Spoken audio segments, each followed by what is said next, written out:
Did Hamas plan the Pahalgam terror attack in Kashmir? Sounds wild? Let me show you the facts they don't want you to see.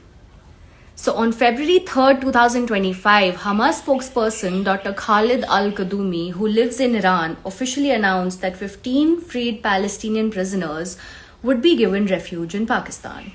Pakistan, as always, denied everything. It pretended it did not know about this conversation.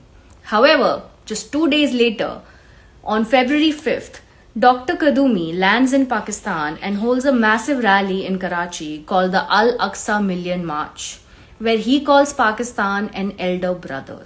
On the same day, Pakistani PM Shehbaz Sharif and Army Chief Asim Munir visit Muzaffarabad in POK, where Asim Munir declares that Kashmir will be free one day and become a part of Pakistan. Coincidence? Not a chance. Now, on the same day, Dr. Khalid then attends a joint rally with Jaish-e-Mohammed and Lashkar-e-Taiba leaders in Rawalkot, POK, a known terror launch pad that was struck by India. They call it the Kashmir Solidarity and Al-Aqsa Flood Conference. The speakers include Tala Saif, brother of Masood Azhar, JEM commanders, LET leadership, and top Hamas figures. From the stage, a Jaish militant says, "Fighters of Palestine and Kashmir now march as one. Blood will be spilled in Delhi and Kashmir will be torn from India." 2.5 months later, the Pahalgam terror attack happens, and for the first time, Intel has confirmed that Hamas-style warfare, the same tech, the same comms and ambush strategy used on October 7th in Israel was now used by Pakistani terrorists in Kashmir.